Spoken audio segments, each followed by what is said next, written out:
Hello everyone, welcome to class Gyan. आज हम लोग बात करेंगे वर्बल रीजनिंग में लेटर सीरीज से रिलेटेड कुछ इंपॉर्टेंट क्वेश्चंस और उनकी डिटेल्ड सॉल्यूशन मैं इस वीडियो में करूंगा। So let's get started.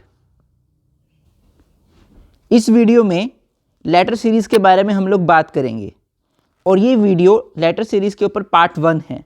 Letter series भी बहुत इंपॉर्टेंट टॉपिक है वर्बल रीजनिंग में। इससे पहले वर्बल रीजनिंग के ऊपर मैंने काफ़ी वीडियोस बनाई है जिसमें वर्बल रीजनिंग का इंट्रोडक्शन या फिर नंबर सीरीज़ के ऊपर वीडियो बनाई है। तो मैं आपको रिकमेंड करूंगा कि इस वीडियो को देखने से पहले आप वो वीडियो भी ज़रूर देख लें ताकि जो बेसिक अंडरस्टैंडिंग है वर्बल रीजनिंग की वो आपकी क्लियर हो जाए। तो जैसे कि हम लोग इस फिगर में देख सकते हैं, लेटर सीरीज से रिलेटेड हमारे पास मेन वर्ड्स हैं। सब लोग अल्फ़ाबेट्स जानते हैं, ABCDEFGHIJKL MNOPQRSTUVWXYZ। तो अगर हम ध्यान से देखें तो हमारे पास 26 अल्फ़ाबेट्स हैं। इस पूरे पैटर्न को मैक्सिमम लोग को पता होगा और लोगों को बिल्कुल याद भी होगा। नहीं है तो आप याद कर लें क्योंकि ये आपको पता होना चाहिए, तभी आप लोग लेटर सीरीज सोल्व कर पाएंगे। तो अभी देखते हैं इन डिटेल कि लेटर सीरीज होता क्या है। Introduction to letter series. Letter series is a logical arrangement of letters of English alphabet arranged in specified manner. एक लॉजिकल अरेंजमेंट होता है लेटर्स का जो कि इंग्लिश अल्फ़ाबेट में होते हैं, जो कि एक स्पेसिफिक पैटर्न में अरेंज्ड हैं। इस सीरीज़ में लेटर की सीरीज़ होती है, ग्रुप ऑफ लेटर होते हैं या फिर कॉम्बिनेशन ऑफ लेटर होते हैं। तो हम तीन चीज़ें अलग अलग कह सकते हैं जो कि सेम ही मीनिंग बताते हैं। वो है series of letters, group of letters या combination of letters. And number is given. Each group और single element is called term. तो एक ग्रुप और एक सिंगल एलिमेंट को हम लोग टर्म कहते हैं। मान लीजिए ABCD, तो ये एक टर्म है। या फिर हम दूसरा एग्जांपल लें तो जिसमें हमारे पास पैटर्न है ABCDEF, ऐसे कुछ करके पैटर्न्स हैं, तो ये एक भी एक टर्म है। तो मतलब एक ग्रुप या सिंगल एलिमेंट जो हमें दिखा रहा है वो एक क्या है, term. The terms of series from certain pattern. जो ये सीरीज होती है टर्म्स की वो इस पैटर्न सर्टेन बनाते हैं। So first require to identify this pattern, find the missing term in the given series which will satisfy the pattern. तो आप देख सकते हैं कि 3 एलिमेंट्स ये हुए, फिर 3 ये हुए, तो ये एक पूरा का पूरा क्या हो गई, टर्म। ये एक टर्म है और हमें एक टर्म दे रखी है ये। तो हम लोग डिसाइड कर सकते हैं यहां से कि जो मिसिंग टर्म है वो बीच में ये होगी हमारे पास, GHI। तो यहां से हम लोग इस बात को पता लगा सकते हैं। खैर हम लोग आगे इसको जरूर देखेंगे इन डिटेल कैसे हम समझ सकते हैं। तो हमें पैटर्न आइडेंटिफाई करना है, देन हमें मिसिंग टर्म बतानी है जो कि हमारे पैटर्न को सेटिस्फाई करती हो।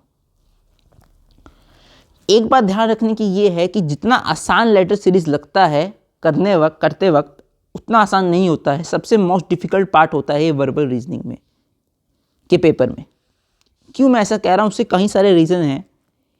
मेन रीज़न ये है कि पैटर्न जो आता है इसमें वो मोस्ट डिफ़िकल्ट आता है। इतना डिफ़िकल्ट होता है कि आप सोच नहीं पाते, कई बार आप बता नहीं पाते। तो उस सिचुएशन में आपको वहाँ पे काफ़ी दिक्कत होती है। ये चाहे आप चिल्ड्रन हो चाहे आप एडल्ट हो, कोई भी क्वेश्चन आपके पास आएगा कहीं ना कहीं वो प्रॉब्लम जरूर क्रिएट करता है। तो क्या ज़रूरी है वो ये है कि आपको नॉलेज हो वर्ड्स की। Candidates to work out relationship between certain letters. आप कैसे रिलेशनशिप बता सकते हैं कुछ लेटर्स के बीच में, वो आपको आना चाहिए और उस रिलेशनशिप को अप्लाई करना है जिससे कि आप next pair of letter series में बता पाएँ। ये जो रीजनिंग क्वेश्चंस होते हैं कंसिस्ट करते हैं काफ़ी सीरीज ऑफ लेटर्स को, जैसे कि मैंने ऊपर बताया है। और जो लेटर होते हैं सीरीज में कुछ पर्टिकुलर ऑर्डर में अरेंज्ड होते हैं, जो जिसको हम लोग ऑर्डर कह सकते हैं, पैटर्न कह सकते हैं या फिर रिलेशनशिप कह सकते हैं। तो बहुत सारे सेम नाम हैं, जैसा भी आप कहना चाहें आप कह सकते हैं। One or major letters would be missing from the series. You have to understand the pattern of letters and find the missing letter. तो ये बहुत इंपॉर्टेंट है, आपको आइडेंटिफाई करना है, पैटर्न को अंडरस्टैंड करना है और मिसिंग लेटर बताना है। तो अभी लेटर सीरीज़ में बहुत बड़ा टॉपिक ये नहीं होता है, नंबर सीरीज से छोटा होता है, बट लेटर सीरीज़ भी अच्छा खासा बड़ा टॉपिक है। मैक्सिममली आप देखेंगे आप सिर्फ अल्फ़ाबेट सीरीज़ के बारे में ही जानते होंगे आप लोग, और इसके टाइप्स को नहीं जानते होंगे। तो मैं इन ब्रीफ सभी टॉपिक्स के बारे में बता रहा हूँ जो इसके अंदर टाइप्स ऑफ लेटर सीरीज़ में आते हैं। तो कौन से इसके टाइप्स हैं उनके बारे में। हाँ, वो बात ये है कि मैक्सिमम आप इसी के क्वेश्चंस देखोगे नेट पे, या फिर इस वीडियो में मैं सिर्फ इसी क्वेश्चंस के ऊपर बात करूँगा, पर और टाइप्स भी होते हैं, तो you can also prepare yourself for those questions as well. अगर आप चाहते हैं कि मैं उनके ऊपर वीडियो बनाऊँ तो आप मुझे कमेंट सेक्शन में बता सकते हैं, मैं जल्द से जल्द उसके ऊपर भी वीडियो बनाऊँगा। अल्फ़ाबेट सीरीज़ क्या होती है? अल्फ़ाबेट सीरीज़ एक टाइप है लेटर सीरीज़ का। इसको आप अल्फ़ाबेट लेटर सीरीज़ भी कह सकते हैं या फिर डायरेक्टली अल्फ़ाबेट सीरीज़ कह सकते हैं। इसमें हमारे पास क्या होता है, लेटर्स ऑफ इंग्लिश अल्फ़ाबेट होते हैं जो कि अरेंज होते हैं पर्टिकुलर पैटर्न में, like reverse order of letters, keeping of letters, position of letters in alphabetical order etcetera. तो मेनली क्या बात है, इतनी ही लाइन याद रखनी है कि letter of series alphabet are arrange in particular pattern. अब वो पैटर्न रिवर्स ऑर्डर हो, स्कीपिंग ऑफ लेटर्स हो, पोजीशन ऑफ लेटर्स हो, या फिर कोई भी अल्फ़ाबेटिकल ऑर्डर हो। उसके बाद आता है कॉन्टिन्यूस पैटर्न सीरीज। अब इसमें क्या फ़र्क है? In this type a series of small capital letters are given which are follow a particular pattern, however some letters are missing from the series and the series follow a specific pattern and candidates are required to find the letters which should come in place of the blank spaces or request or question marks। मतलब small और capital letters, मान लीजिए ये या फिर इसका एक और वर्जन हमारे पास होता है टाइप 3, जिसमें हमारे पास आता है mix series, alpha numeric series. In this type the series is based on combination of both letters and numbers, and each term in series follows a certain pattern based on either the alphabetical position of letters or numbers in the different correlation। तो mix series में हमारे पास letters और numbers दोनों हो सकते हैं, alpha numeric series बोलते हैं वैसे हम लोग जनरली इसे, बट आजकल कुछ बुक्स में इसको डायरेक्टली मिक्स्ड सीरीज भी बोलने लग गए हैं। तो नाम आप देख सकते हैं कि दोनों इसी के ही नाम हैं। तो मेनली आप इसको ऐसे देख सकते हैं 1AB 2CD। आप देख सकते हैं यहाँ से ये इंक्रीज़ हो रहा है और यहाँ पे अगले 2 लेटर्स आ रहे हैं। तो कोई भी पैटर्न आप देख सकते हैं, मैंने बहुत जनरल एग्जांपल लिया था। तो ये 3 टाइप्स होते हैं, alphabet series, continuous pattern series और साथ में अल्फ़ा न्यूमेरिक सीरीज़ या फिर मिक्स सीरीज़। तो इसके बारे में आपको पता होना चाहिए। अगर आपको लगता है कि कोई क्वेश्चन ऐसा पेपर में आ जाता है तो आप सोचते हैं कौन से टाइप का क्वेश्चन है, तो ये भी लेटर सीरीज़ ही है, ये कुछ अलग नहीं है, ये लेटर सीरीज़ का ही एक टाइप है। पर अगर आपको बेसिक अंडरस्टैंडिंग है कि लेटर सीरीज़ के बारे में, तो आप ये वाले क्वेश्चन भी आसानी से कर लेंगे और ये वाले भी कर लेंगे, कंटिन्यूस पैटर्न सीरीज़। तो अब क्वेश्चंस की तरफ चलते हैं, और इसमें मैंने सिर्फ और सिर्फ अल्फ़ाबेट सीरीज़ पे ही लिए हैं क्वेश्चन, जो कि फर्स्ट टाइप है। तो ये मैं आपको बता देना चाहता हूँ क्योंकि यही बेसिक अंडरस्टैंडिंग आपकी क्रिएट करेंगे। तो हम पहले क्वेश्चंस की तरफ देखते हैं, हम लोग क्या समझ सकते हैं। तो हमारे पास लेटर्स क्या हैं, हम देखते हैं missing letters in the series, इसको हमें फाइंड करना है। तो देखते हैं हमारे पास, हम पहले इसकी बात करते हैं, इसका ही पैटर्न हमें सिर्फ पता लगाना है और हम लोग जान जाएंगे हमें आगे क्या करना है। JSS, तो ये हमें पता लगाना है। ध्यान से देखने वाली बात ये है कि आप देख सकते हैं कि 2-2 रिपीटिशन में है। अब सबसे पहले K रिपीटिशन में है, फिर MM रिपीटिशन में है, फिर OO रिपीटिशन में है, देन SS रिपीटिशन में है। तो हम देखते हैं तो KM और लास्ट में हमारे पास है S, तो बीच में हमें पता लगाना है। तो अब देखते हैं अगर हम लोग ABCDEFGHIJKLM, KLMNO then PQRS, then T something. तो ध्यान देने वाली बात ये है कि हम लोगों ने एल रिप्लेस किया है, देन एम के रिपीटिशन है, देन एन रिप्लेस किया है, देन एन हम लोगों ने स्किप किया है, सॉरी एल भी स्किप किया है, देन जीरो ओ रिपीटिशन में है, देन हम लोगों ने, तब हम उसके बाद क्या रिपीट करेंगे, हम लोग पी को स्किप करेंगे क्योंकि एक के बाद हम लोग स्किप कर रहे हैं। पी के बाद हमारे पास आता है क्यू, तो क्यू को हम क्या करेंगे, रिपीट करेंगे। देन आर को हम लोग स्किप करेंगे, देन एस को हम लोग अगेन क्या करेंगे, रिपीट करेंगे एक और बार। यहाँ पे देखने वाली बात ये है कि ये सीक्वेंस क्या बन रहा है कि हम लोग के को 2 बार लेते हैं, फिर जो उसके बाद एल आता है उसको नहीं लेते हैं, फिर एम को 2 बार लेते हैं, फिर एन को नहीं लेते हैं, ओ को 2 बार लेते हैं, पी को नहीं लेते हैं, क्यू को 2 बार लेते हैं। तो यहाँ पे जो ये नंबर है क्यू, वो यहाँ पे आ रहा है क्यू क्यू। तो हमारे पास इतना नंबर आ गया है, इतना हमारे पास अल्फ़ाबेट आ गया, सॉरी। तो जब इतना हमारे पास आ गया है तो हमें फर्स्ट पता लगाना है। तो फर्स्ट के बारे में भी अब जान लेते हैं कि फर्स्ट कैसे पता लगाएंगे। इसको हम लोग थोड़ा सा यहाँ से साफ कर रहे हैं ताकि ये समझ में आए। तो अगर हम लोग डायरेक्टली अभी भी आंसर देखते हैं तो हमारे पास ये आंसर बन रहा है, क्योंकि किसी में भी क्यू क्यू तो इधर है ही नहीं, तो डायरेक्टली आंसर आप यहाँ पे भी कर सकते हैं। बट मैं वो नहीं कर रहा हूँ, मैं अभी आपको समझाने की तरफ जा रहा हूँ, ना कि आंसर निकालने की तरफ। तो B D F J, B D F J. अब यहाँ पे क्या है, A B C D E F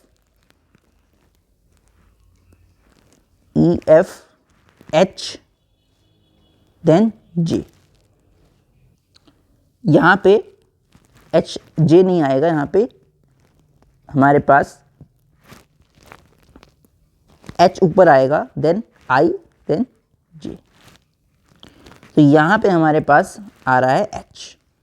कैसे, हम देखते हैं यहाँ पे ए देन बी, ए को स्किप करा, बी देन सी को स्किप किया, डी के बाद ई को स्किप कर दिया, एफ के बाद क्या आता है हमारे पास एच, तो यहाँ पे एच आ सकता है। फिर उसके बाद आई को भी रिप्लेस कर दिया, डायरेक्ट जे। तो ये भी एक पैटर्न, सेम वही पैटर्न है, बस इसमें रिपीटिशन नहीं है। तो यहाँ पे हमारे पास आएगा एच, तो ये हो गया एच क्यू क्यू। तो ये आंसर आ रहा है।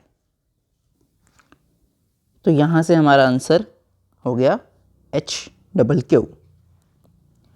तो मुझे लगता है कि आपको समझ में आ गया होगा कि हम लोगों ने पहले पैटर्न को आइडेंटिफाई किया, देन हम लोगों ने उसी से अकॉर्डिंग अपना आंसर बताया।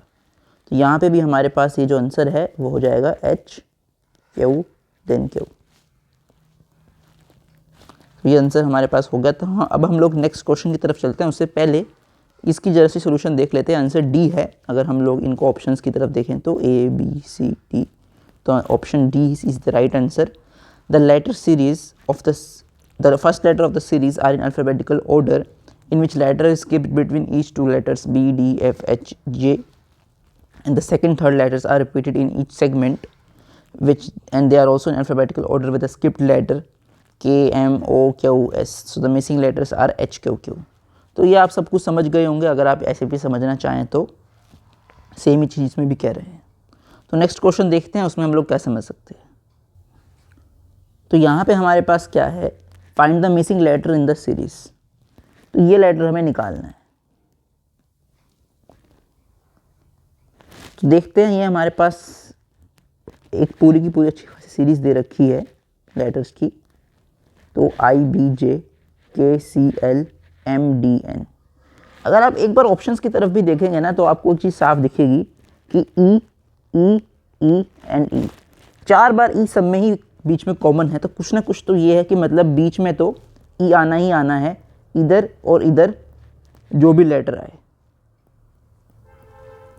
इससे क्या पता चलता है वो भी इंपॉर्टेंट है, मैं बताता हूँ यहाँ पे कि ये जो पैटर्न है ए बी सी डी का, जो पैटर्न बीच मिडल लेटर है जो सीरीज में हर एक टर्म में, वो क्या है, वो रिपीट होगा, देन ई आएगा। तो पहले ए आया, बी आया, सी आया, डी आया, तो यहाँ पे ई आएगा। तो हमें ये 2 प्लेसेस भरने हैं। मुझे लगता है आपको समझ में आ गया कि ये क्या पैटर्न फॉलो कर रहे हैं। लोग डायरेक्टली अल्फाबेटिकली जा रहे हैं, then A B C D. तो अब देखते हैं हमारे पास क्या रह गया है, वो है G H I J K L M N O P। आप ध्यान से देखें ABCDEFGHIJKLMNOP, तो ये यहाँ पे होगा OP। तो राइट आंसर यहाँ से हमारे पास ये आ गया।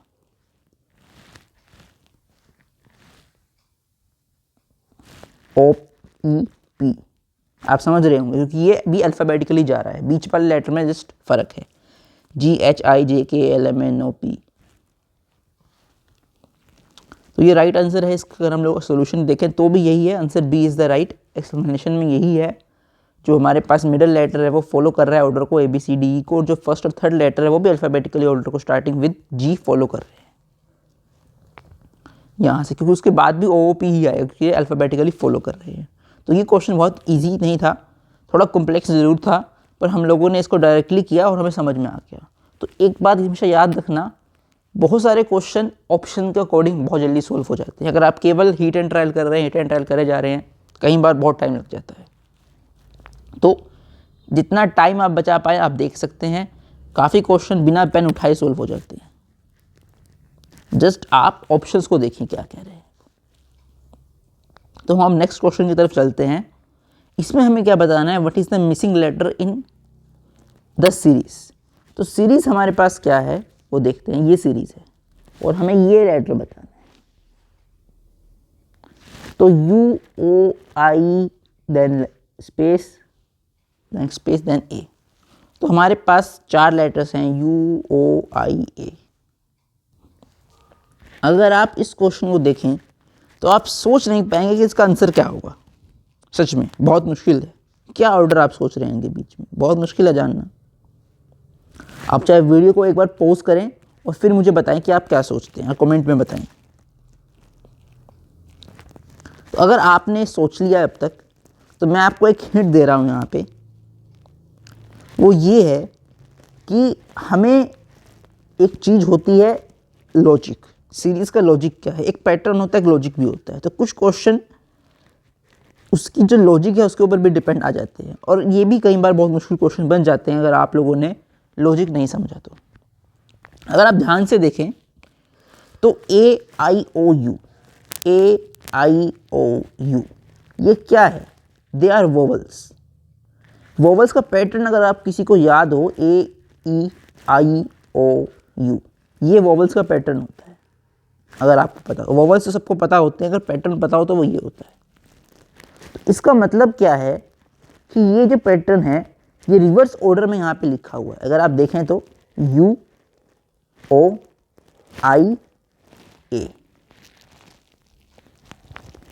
तो E हमारे पास आएगा यहाँ पे।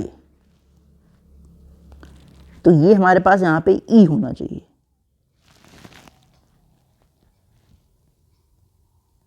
अगर आप मेरा पॉइंट समझ पा रहे हैं तो हमारे पास इसका राइट आंसर क्या होगा, E।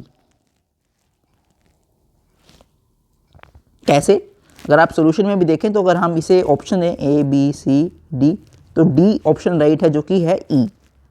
तो एक्सप्लेनेशन में भी यही है, the series contains vowels in reverse order. तो वोवल्स कंटेन करता है रिवर्स ऑर्डर में। तो रिवर्स ऑर्डर यहाँ भी बहुत मेन है जो कि है UOIEA।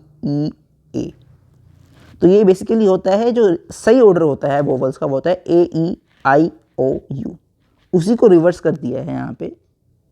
रिवर्स करने के बाद हमारे पास ये बना UOIEA।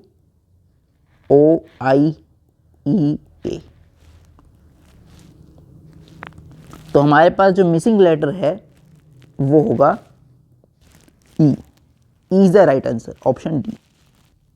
मुझे लगता है कि आपको ये भी अब समझ में आता होगा कैसे हम लोगों ने करा। काफ़ी लोग इस पर बहुत टाइम लगा सकते हैं, मैंने इसलिए आपको कहा था कि आप खुद से भी एक बार जरूर सोचें, ताकि आपका जो खुद का कंसेप्ट है वो भी क्लियर होगा। इसके बाद हम लोग नेक्स्ट क्वेश्चन पे चलते हैं और देखते हैं इसमें क्या है। इसमें भी हमें एक पैटर्न्स दे रखे हैं, ये 4 टर्म्स हमारे पास हैं और हमें नेक्स्ट बतानी है। सिंपल। तो हम लोग पहले देख लेते हैं JKBL LCM MDN। तो ध्यान से अगर हम इसमें एक चीज़ देखते हैं वो ये है कि K के बाद K दोबारा आ रहा है, देन हमारे पास L के बाद फिर L आ रहा है, देन हमारे पास M के बाद फिर M आ रहा है। एक तो ये बात है। जब इस बात को हम लोग समझ पाते हैं वो ये है कि जो लास्ट एलिमेंट है टर्म का वो नेक्स्ट टर्म का फर्स्ट एलिमेंट बन जाता है। तो जो इसका लास्ट है वो है n, जो कि है n। तो जो भी नेक्स्ट टर्म होगी जो कि n से स्टार्ट होगी, क्यों n से स्टार्ट होगी? क्योंकि इसकी वजह से, तो वो भी n से ही स्टार्ट होगा। तो सबसे पहले n स्टार्ट होगा, तो क्या यही आंसर है इसका? हो सकता है ये आंसर हो, आप इसमें कंफ्यूज मत होना, क्योंकि ये जो ए बी सी डी लिखा हुआ है सारे ऑप्शंस हैं। तो कंफ्यूज मत होना, हमारे पास जो कि हमारा जो आंसर है वो ये इन ऑप्शंस में से है।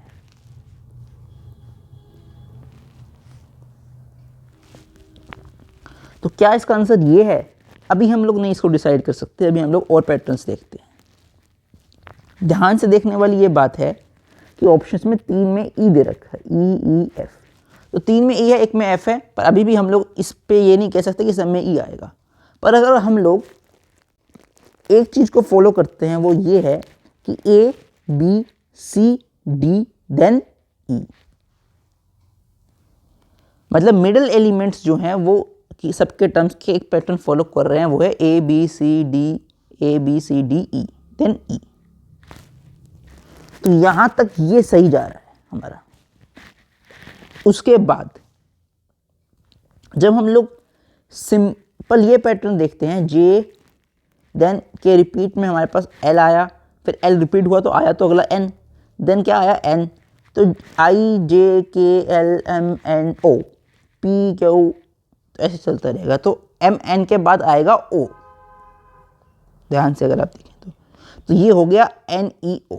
आप समझ रहे हो कैसे? क्योंकि हमारे पास जो ये भी सीक्वेंस दोनों फॉलो कर रहे हैं, वो भी यही सीक्वेंस फॉलो कर रहे हैं कि हमारे पास जे के बाद के आ रहा है, बट के दोबारा आ रहा है, फिर स्टार्टिंग में भी, फिर एल आता है के बाद, वो सेम करता है फॉलो, फिर एम के बाद फिर एम आ रहा है, फिर एन आ रहा है, तो ऐसे ही एन के बाद ओ आएगा।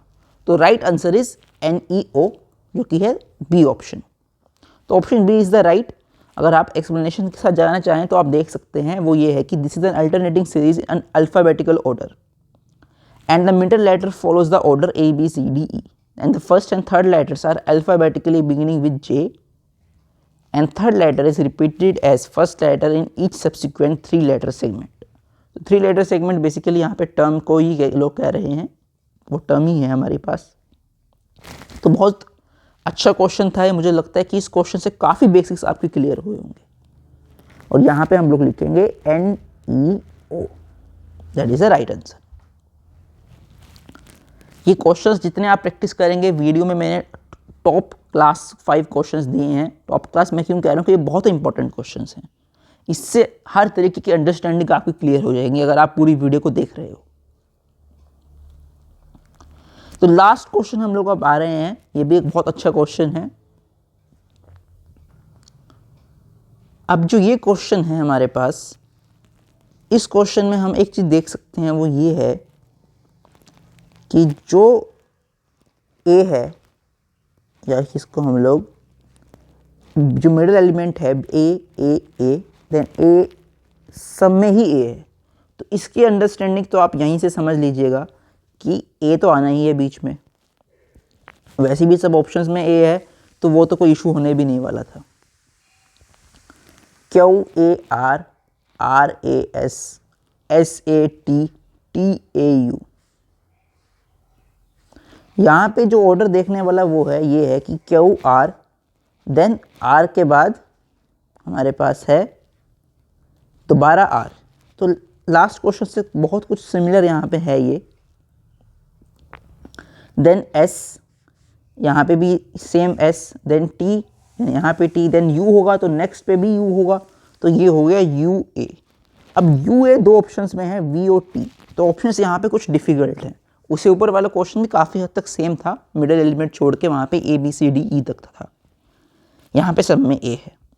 पर इस क्वेश्चन में ऑप्शंस थोड़े मुश्किल दे रखे हैं, थोड़े कॉम्प्लिकेटेड ऑप्शंस हैं।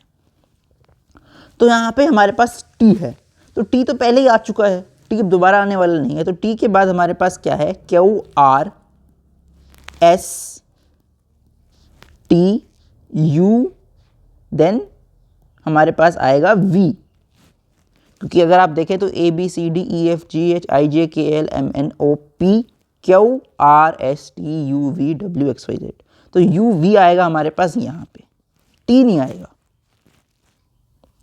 ऑप्शन हमारे पास हो गया, ए ऑप्शन सही हुआ UAV, तो ये ऑप्शन हमारे पास सही हुआ और यही ऑप्शन हमारे पास आंसर भी आएगा। तो option A is the right answer. Explanation में आप देख सकते हैं कि the third letter is prepared as the first letter of the next segment, या फिर आप कह सकते हैं term. The middle letter A remain static, वो सेम ही रहता है ए हर बार मिडिल टर्म में, मिडिल लेटर में। And the third letters are in alphabetical order beginning with R. ठीक है, तो ये यहाँ से कहीं ना कहीं आगे बढ़ रहा है आर से। तो मुझे लगता है कि आपको दोनों क्वेश्चन समझ में आ गए होंगे, इनका डिफरेंस भी थोड़ा बहुत था। कई जगहों पे ऑप्शंस बहुत इजी होते हैं, कहीं पे मुश्किल भी होते हैं। तो 5 के 5 क्वेश्चन मैंने मैक्सिमम ये रखे थे कि आपको समझ भी आए, उनमें रिलेशनशिप भी बने और टिपिकल क्वेश्चंस भी हों। तो अगर आपको हमारे चैनल की वीडियोस पसंद आती हैं तो आप चैनल को सब्सक्राइब करें, वीडियो को लाइक और शेयर करें अपने सभी फ्रेंड्स के साथ, ताकि वो भी वर्बल रीजनिंग सीख पाए। हम लोग आने वाले टाइम में वर्बल रीजनिंग के ऊपर और भी बहुत सारी वीडियोस बनाएंगे जल्द से जल्द, और नॉन वर्बल रीजनिंग पे पूरी की पूरी हम लोगों ने सीरीज़ बना रखी है, जिस पे काफ़ी सारी 5-6 लगभग वीडियोस हैं, तो वो भी आप शेयर करें। किसी भी आपके फ्रेंड को एप्टीट्यूड सीखना हो या फिर इंटरव्यू प्रिपरेशन करनी हो तो वो कर सकता है हमारे साथ, आप उसे हमारा चैनल रिकमेंड कर सकते हैं। इस वीडियो में इतना ही, मिलते हैं अगली वीडियो में। Thank you.